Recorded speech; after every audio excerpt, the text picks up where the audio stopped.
Alors, enfin, je franchis le pas. J'en ai déjà discuté, hein, j'en ai déjà parlé à pas mal de personnes que j'ai rencontrées. Je me disais comment il faut que je fasse la vidéo. Mais pour moi, c'est important de le partager.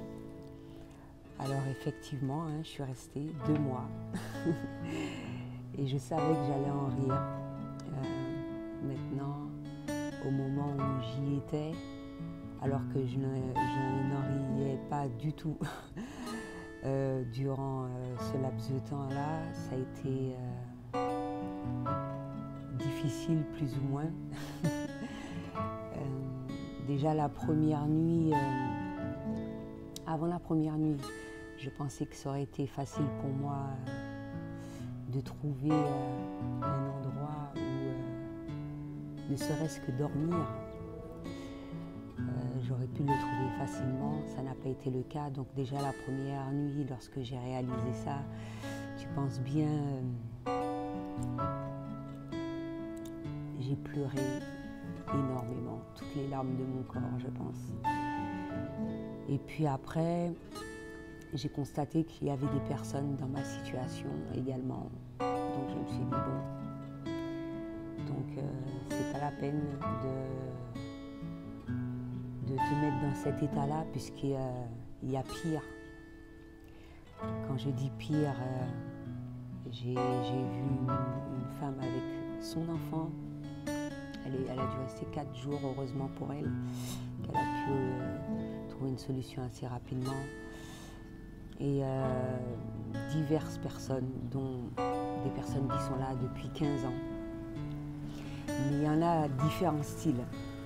J'ai appris énormément à travers ça. C'est pour ça que je le raconte maintenant.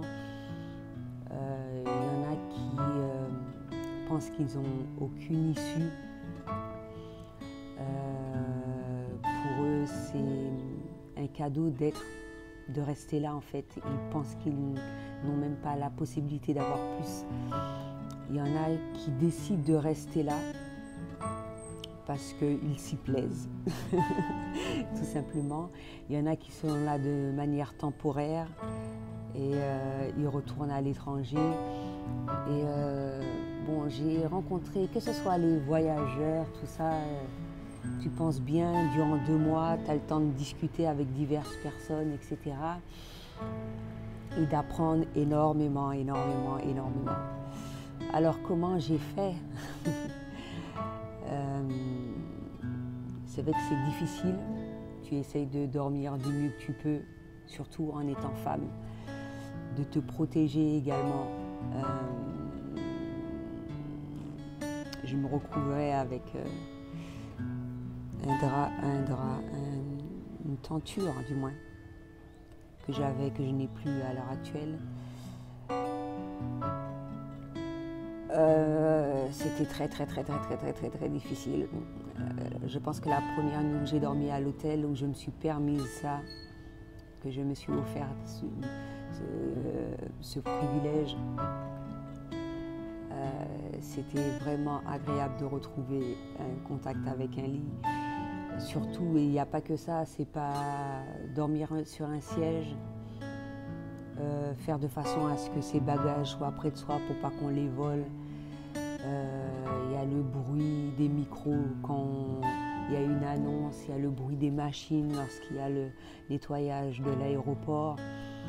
Il y a la crainte que n'importe quel individu te touche ou te viole. Il y a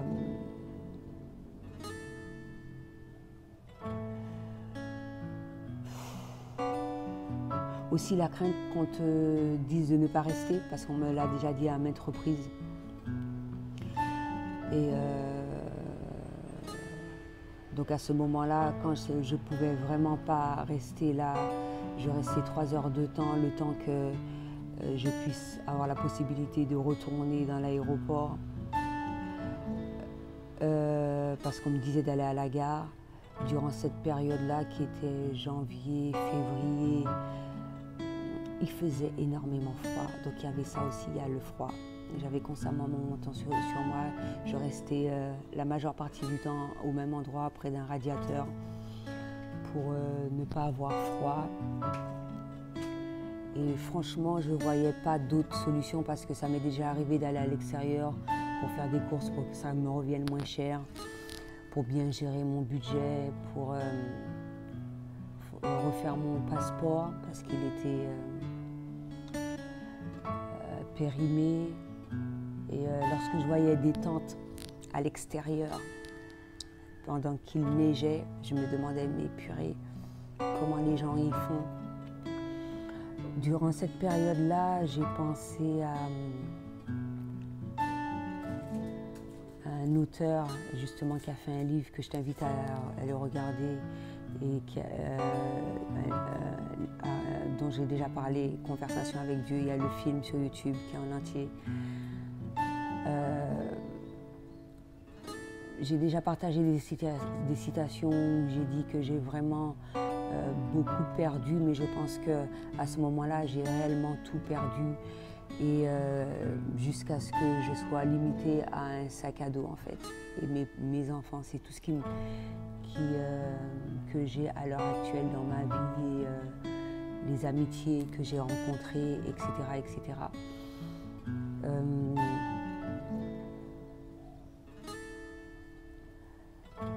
Ce qui m'a permis de tenir le coup, c'est de faire ces vidéos, justement, d'avoir une préoccupation tout autre que le fait de rester sur place et de continuer ma formation. Et ouais, je pense que ça a été ça et je n'ai pas arrêté non plus de faire de la méditation et du yoga, même si le plus souvent je le faisais dans les toilettes. Mais c'est ce qui m'a permis de tenir le coup et aussi de me dire que même s'il y a des personnes qui m'ont dit que oui, qu'il faut faire attention parce que c'est comme si c'était un engrenage, qu'il y a des gens qui disent qu'ils ne restent pas longtemps et qu'ils restent toute leur vie, etc. Je me suis toujours juré que jamais, jamais. J'en suis sûre, je sais que je suis là pour un petit bout de temps, mais je ne vais pas rester là. Ça, c'est clair et net. Ça, je le savais déjà au fond de moi. Et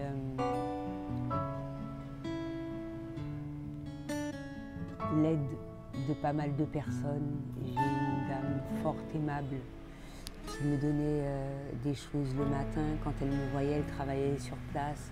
Il y a d'autres personnes qui travaillaient sur place, qui me soutenaient,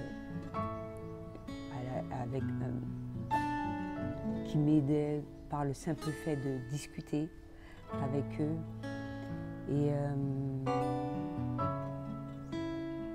quand j'étais là, personne ne pouvait voir que ça faisait un moment. En tout cas, les voyageurs ne voyaient pas ça, quoi. Parce que je faisais toujours de façon à prendre soin de moi du mieux que je pouvais. C'était difficile parce qu'il n'y a pas de douche dans l'aéroport. Je faisais des toilettes et tout. Après, j'ai connu la Croix-Rouge. Donc j'ai pu faire des douches dès que je pouvais, etc., etc. Je lavais mes vêtements dans les toilettes et je les séchais sur le radiateur le soir quand la majeure partie des personnes étaient parties pour pas que ça fasse trop.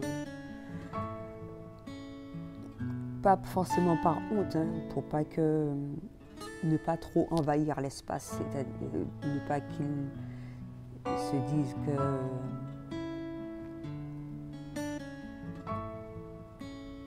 comme beaucoup de personnes, on va dire, qui sont là et qu'on rejette justement parce que bon, l'aéroport n'est pas prévu pour ça.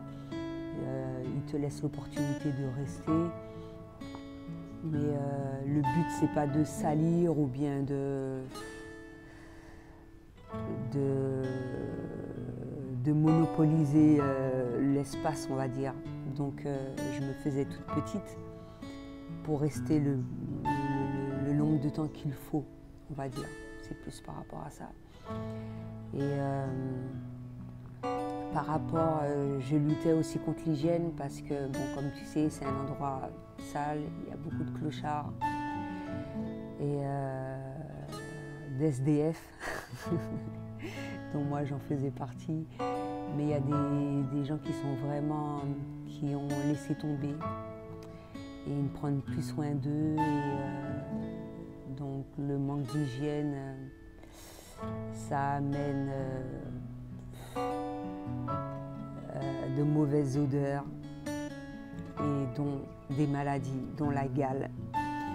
Et je ne sais pas si c'est le fait de voir des gens se gratter que j'ai eu la sensation que ça avait peut-être la possibilité de venir sur moi. Mais en tout cas, je me suis protégée au maximum. Je passais de l'huile essentielle sur moi tous les jours pour pas que ça m'arrive. Donc en gros, je suis passée par là. J'ai aucune honte à le dire à l'heure actuelle.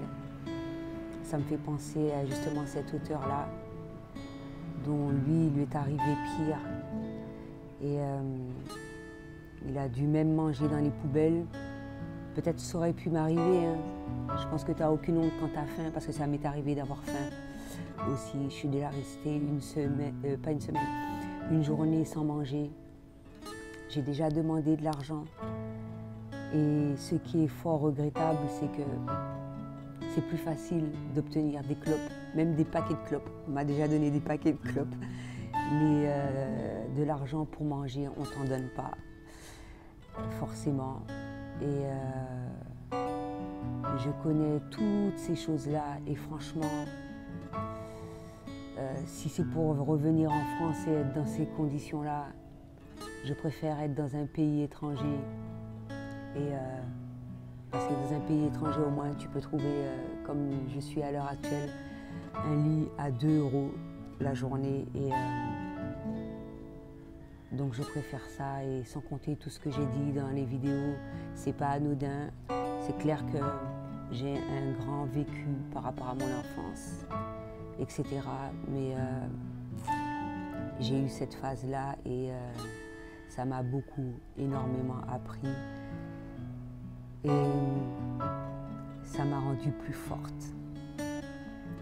Encore plus. Je l'étais déjà. Ça m'a rendue encore plus forte.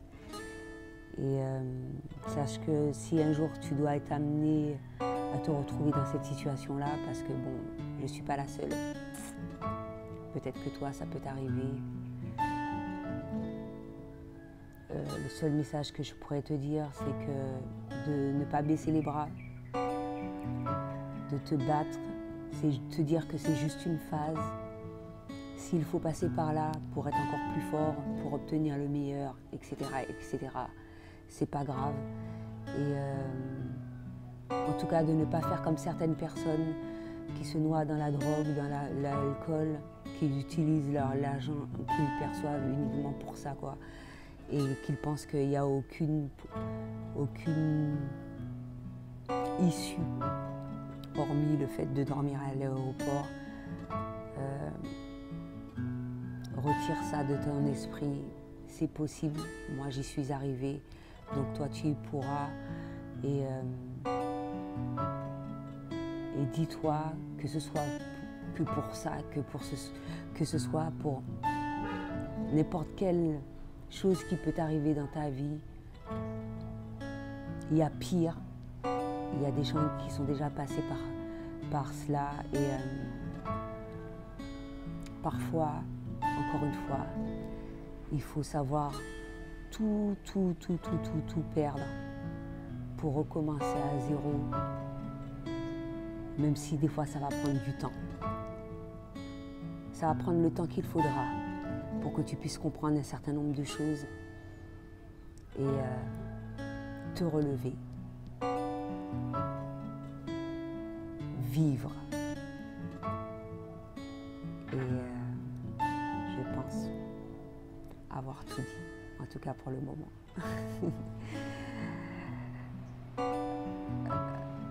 À bientôt.